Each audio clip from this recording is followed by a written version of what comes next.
diante de um time que está mais abaixo de vocês na tabela do Campeonato Brasileiro? É uma derrota que a gente tem que sair daqui chateado, decepcionado, principalmente pelo primeiro tempo, que nós criamos muitas oportunidades de gol e poderíamos ter aberto o placar, né, e foi no primeiro tempo do domínio, né, que a gente teve contra o Fluminense que eles conseguiram o seu gol, que decretou a nossa derrota fora de casa, né. O segundo tempo, né, o Fluminense teve bastante tempo marcando dentro do seu campo e apostou nas velocidades em contra-ataque. As alternativas de mudança, né, foi que a gente estava conseguindo atingir o final do campo, né, e estava precisando de um jogador de área, né, para que a gente conseguisse ter uma finalização, mas as maiores chances que nós criamos foram no primeiro tempo. O segundo tempo foi um jogo fisicamente bastante disputado e de poucas alternativas. E a frustração é da gente ter criado bastante no primeiro tempo e não ter conseguido fazer o gol, né? Então a gente se decepciona, né, e sai frustrado de um jogo, né, que poderia ter uma história diferente baseado no primeiro tempo. No geral, o adversário, né, finalizou a sua oportunidade dentro do nosso gol e isso decreta a vitória do Fluminense. Se agora a gente o intuito sempre é de, mesmo fora de casa, a gente sabia que esses 3 pontos eram muito importantes para subir na tabela. Agora é levantar e no final de semana já tem compromisso novamente. A saída ali do Marcos Rocha, que pediu para sair, né? Ele já vinha sentindo algum desconforto. O que foi que ele sentiu? Não, sentiu alguma coisa no posterior da perna, que vai ser reavaliado, não deu a prosseguir no jogo. Tem o seu reserva imediato na função, que é o Mike, entrou bem, né, conseguiu continuar fazendo a mesma dinâmica que principalmente no primeiro tempo a gente utilizou bastante, que foi as invertidas de bola. Agora vai ser reavaliado, vamos ver qual a extensão, né, o quanto tempo que ele vai ficar fora do time. Outros 2 desfalques, né, para a próxima partida, o Felipe Melo e também o Edu Dracena. Edu Dracena com o vermelho e o Felipe Melo mais um amarelo, estava pendurado. 9 amarelos em 12 jogos. Como que você avalia isso? Isso é o Campeonato Brasileiro. O Campeonato Brasileiro que os times em alguns momentos adotam uma postura, né, de velocidade com jogadores rápidos e por vezes os defensores, né, precisam intervir, né, mais fora da área, como foi o caso hoje, uma jogada perto do final do jogo. É uma jogada de jogo, obviamente, né? Agora, né, a questão dos cartões, os cartões fazem parte do jogo. Tudo bem, Roger? Queria que você falasse, por favor, do Scarpa. Você sentiu também que ele estava sentindo um pouco a pressão toda da torcida, qualquer bola, antes mesmo da bola chegar nele, já uma chuva de vaias?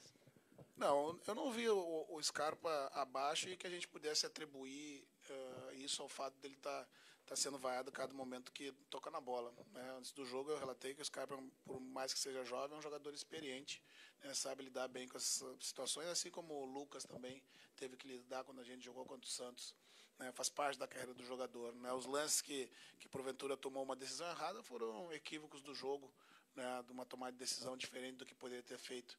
Agora eu não vi, né? No primeiro tempo rendeu muito bem, né? No segundo tempo, que a gente teve um pouco abaixo, todos tiveram um nível mais abaixo.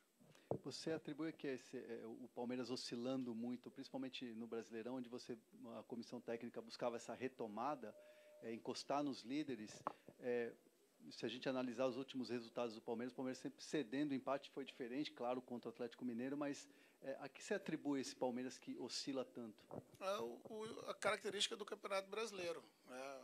Eu relatei para os atletas que falta pouco para a gente encontrar esse equilíbrio, né? Mas só que a gente está deixando passar, né? E o campeonato ele já vai quase para metade dele.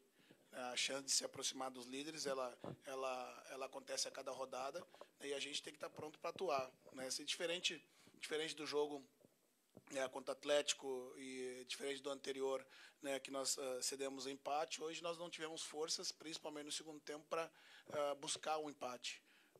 Então é um contexto diferente, né? E como eu disse, a criação que nós tivemos, as oportunidades no primeiro tempo, né, a gente não teve a eficiência suficiente para colocar dentro das redes, né? Essa é a síntese do jogo de hoje.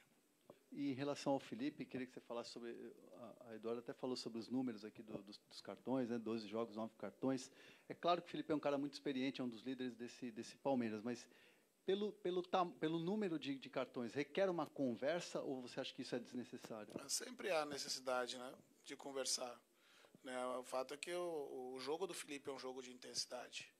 Né? E a gente também não pode tirar a característica, a principal virtude, né, do jogador, que é um jogador de contenção e faz bem seu papel à frente da área. Mas é claro que é sempre importante, né? E pelo menos esses últimos dois, eu acho que foram logo no início do jogo.